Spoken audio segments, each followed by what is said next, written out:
Oke, kita lanjut. Ini adalah secara definisi, di mana keputusan eh, didefinisikan sebagai pemilihan suatu tindakan dari jumlah pilihan alternatif atau lebih. Ini menurut Schumann dan Kanu. Lalu adalah pengambilan keputusan konsumen adalah proses pengintegrasian yang mengombinasi pengetahuan untuk mengevaluasi dua perilaku alternatif atau lebih dan memilih satu di antaranya. Ya, di 2003. Dan juga ada pengambilan keputusan konsumen adalah proses pemecahan masalah yang didasarkan pada sasaran. Ini ada berdasarkan Oswald 2000. Pemasar biasanya tertarik pada perilaku pembelian konsumen, terutama pada pilihan merek mana yang akan dibeli oleh konsumen, karakteristik pembeli, dan juga proses pengambilan keputusan pembelian produk tertentu. Tugas pemasar di sini adalah memahami apa yang terjadi dalam kesadaran pembeli, mulai dari adanya rangsangan dari luar hingga munculnya keputusan pembelian konsumen. Jadi biasanya para pemasar itu tertarik pada perilaku pembelian konsumen, yaitu terutama pada pilihan merek. Di mana merek-merek mana sih yang akan dibeli konsumen, gitu ya. Juga ada karakteristik pembeli, juga ada proses pengambilan keputusan terhadap pembelian produk-produk tertentu. Oke, ini jadi biasanya konsumen itu dihadapkan beberapa alternatif. Ini adalah contoh pengambilan keputusan membeli atau mengkonsumsi. Nah, ketika kalian menjadi konsumen, kira-kira nih pilih alternatif A atau B ketika dihadapkan antara membeli rumah atau menyewa rumah? Maunya beli, Pak. Maunya beli. Kenapa nih alasannya membeli?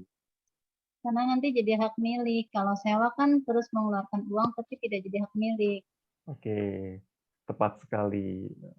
Ada yang mungkin pendapat yang lain? Alternatif C, Pak. Apa itu, C? Membangun rumah, Pak. Membangun rumah. Oke, baik. Kenapa nih harus membangun rumah? Itu Pilihannya bisa kenapa membangun rumah? tipenya tuh bisa sesuai keinginan dan keuangan, Pak. Bisa Oke. kita modelnya mau bagaimana gitu kan. Kalau membeli kan udah jadi gitu, Pak. Oke, baik. Itu adalah pilihan konsumen ya. Tadi ternyata ada pilihan yang lain. Tadi saya hanya memberikan dua pilihan, ternyata ada pilihan yang lain, yaitu membeli atau menyewa. Ternyata ada pilihan membangun rumah sendiri. Ya. Ini adalah salah satu contoh. Gimana? Beli bahan bangunannya aja, Pak. Beli bahan bangunan. Oke. Lalu bangunnya kapan nih? Oke, Kalau saya ini adalah mending kos, Pak. bening kos. Oh, Ya, baik.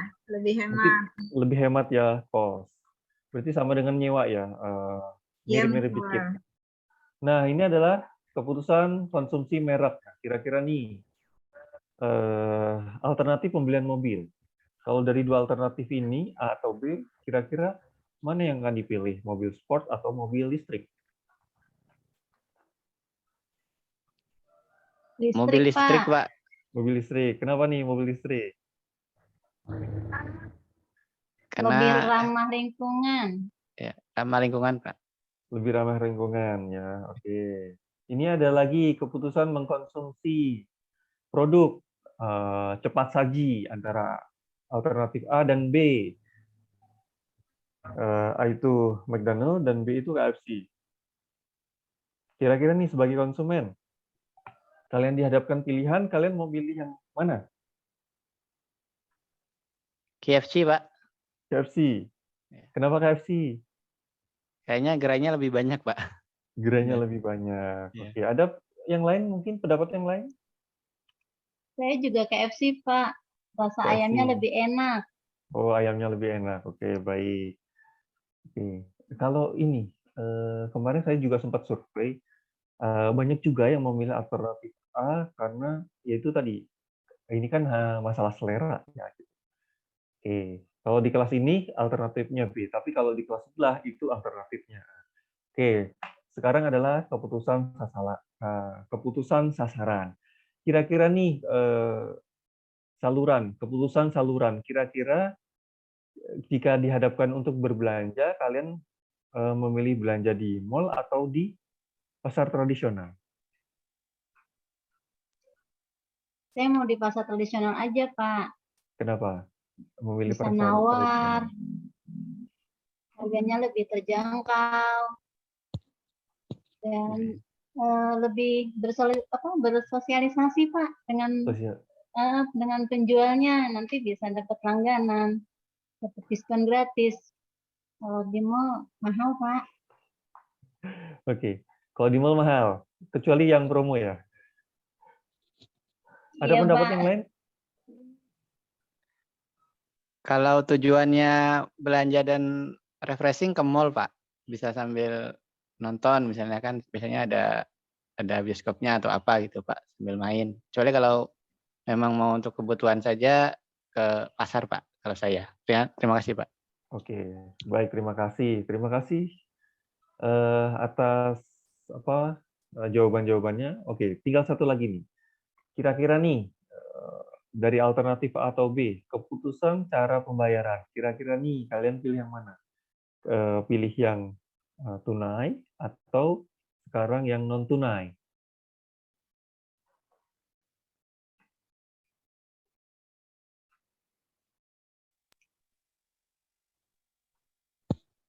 Maunya Non-tun- dua-duanya, Pak. Non tunai, Pak, lebih praktis, Pak. Lebih praktis. Maunya dua-duanya karena tergantung kondisi ya. Iya. Iya. Tergantung Kalau kondisi. yang Ya. B itu lebih praktis, jadi nggak menggunakan uang secara fisik, tapi harus ada isinya juga ya, Pak. Oke. Iya, itu aja Bapak maunya sih. Tapi biasanya sih saya masih yang alternatif A, Pak. Oke, baik. Terima kasih atas jawabannya. Ya, karena memang alternatif non tunai ini adalah memang yang sedang kekinian ya saat ini ya. Apalagi sekarang kalau belanja itu ya asal ada saldonya di rekening tabungan, tinggal scan aja gitu ya. Jadi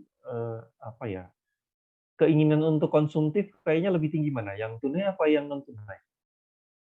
Non tunai, Pak. Non tunai, Pak. Non tunai, karena nggak kerasa ya. Iya. Iya. Kerasa. Tahu-tahu rekening habis aja gitu ya. Iya. Oke, Tahu pakai baik. pay later gitu, Pak. Oh, baik. Selain pay later apa sih kalau non tunai ini?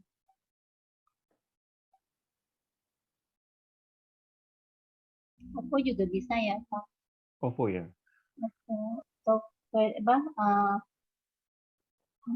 Apa namanya, Pak? Shopee Pay juga bisa, Pak.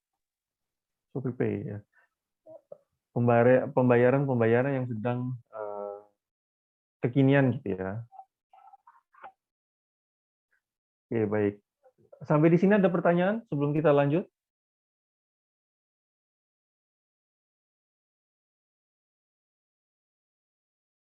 Pak, jelas. Oke, baik. Kalau tidak ada pertanyaan, kita lanjut. Sebelum kita